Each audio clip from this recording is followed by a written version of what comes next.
Today's topic is crossing over. Crossing over आप लोग देखते हो जब मियोटिक डिवीजन होता है उस समय ये क्रॉसिंग उसमें उस पूरे प्रोसेस के बीच में एक प्रोसेस होता है क्रॉसिंग ओवर। ठीक है, जिसमें एक अगर लेमैन भाषा में बोले तो क्रॉसिंग ओवर में मतलब होता है कि दो होमोलॉगस क्रोमेटिड्स के बीच में क्रॉस होना और उसमें एक्सचेंज ऑफ जेनेटिक मटेरियल होता है। ठीक है, तो अगर जैसा कि बहुत सिंपल चीज है, जैसे हमने आपको लिंकेज में बताया था कि लिंकेज में क्या होता है कि एक क्रोमोसोम्स पे जो जीन्स लोकेटेड होते हैं उसको हम लिंक जीन्स कहते हैं और उनकी यह जो टेंडेंसी होती है वो एक साथ इनहेरिट होने की होती है, तो इसको हम कंप्लीट लिंकेज कहते हैं। कब वो कहते हैं? The process of inheritance of linked genes is called complete linkage, जिसमें वो रिमेन टुगेदर एक दूसरे के साथ हमेशा रहते हैं।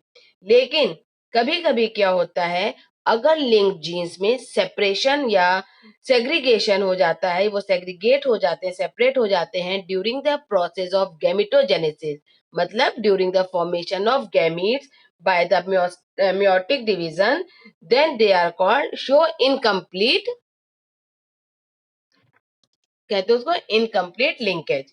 इस इनकम्प्लीट लिंकेज में ही एक नया प्रोडक्ट बनता है जिसको हम कहते हैं रिकॉम्बिनेंट, या जो रिकॉम्बिनेंट क्रोमोसोम होता है, और या फिर इसको हम कहते हैं प्रोसेस को कहते हैं रिकॉम्बिनेशन ऑफ लिंक जीन्स। ठीक है, और ये रिकॉम्बिनेशन प्रोसेस जो होता है वो होता है बाय क्रॉसिंग ओवर। ठीक है, अब ये आता है ये क्रॉसिंग ओवर। तो इसमें बहुत सिंपल भाषा में अगर बोले कि व्हाट इज क्रॉसिंग ओवर, तो आप कह सकते हो the process of crossing over in which two non-sister chromatids of homologous chromosomes exchange their genetic material। ठीक है, यानी कि होमोलॉगस क्रोमोसोम की नॉन क्रोमेटिड्स जो क्रोमेटिड्स नॉन सिस्टर क्रोमेटिड्स है उनके बीच क्रोमोसोम के पार्ट ऑफ क्रोमोसोम जो होता है वो एक्सचेंज हो जाता है, जिसको हम क्रॉसिंग ओवर कहते हैं। और जो पार्ट एक्सचेंज हो रहा है वो कहलाता है क्रॉस ओवर। ठीक, अगर इनकी लोकेशन के अकॉर्डिंग, यानी कि जीन्स की लोकेशन के अकॉर्डिंग, जीन्स जो होते हैं वो दो तरह के, वो क्रोमेटिड्स जो होते हैं वो दो तरह के होते हैं। सॉरी, क्रॉसिंग ओवर दो तरह की होती है। एक होती है सोमैटिक या माइटोटिक क्रॉसिंग ओवर, दूसरी होती है जर्मिनल और मियोटिक क्रॉसिंग ओवर। नाम से ही ये क्लियर हो रहा है कि इनमें जो है सोमैटिक सेल्स में जो क्रॉसिंग ओवर होगी उसको हम कहते हैं सोमैटिक, मतलब सोमैटिक मियोटिक माइटोटिक डिवीजन के में या सोमैटिक सेल में जो क्रॉसिंग ओवर होती है उसको हम सोमैटिक क्रॉसिंग ओवर कहते हैं, यानी कि ये नॉन जर्मिनल सेल्स होते हैं। इनको हम एक क्रॉसिंग ओवर काफी रेयर होती है और इसमें कोई भी सिग्निफिकेंट इसका नहीं होता, बिल्कुल भी इसमें सिग्निफिकेंस जेनेटिक सिग्निफिकेंस नहीं होता है।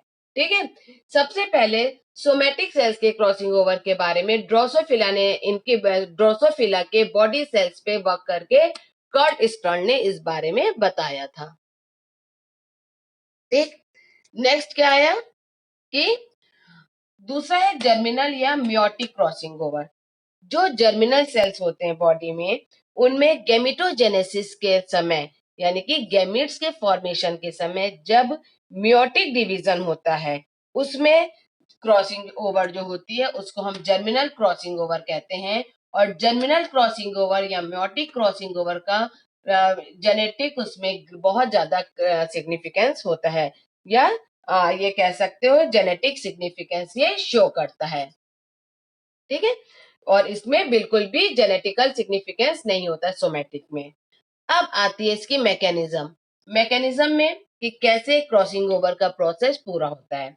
क्रॉसिंग ओवर का प्रोसेस 4 स्टेप में पूरा होता है। सिनेप्सिस, डुप्लीकेशन ऑफ क्रोमोसोम्स, ठीक, तीसरा है क्रॉसिंग ओवर और लास्ट में होता है टर्मिनलाइजेशन। अब इसको हम एक एक को एक्सप्लेन करेंगे। What is synapses? सिनेप्सिस क्या है? सिनेप्सिस मतलब फ्यूज होना, पास आना। तो जब पेयरिंग होती है क्रोमोसोम्स में, किस समय ये पेयरिंग होगी?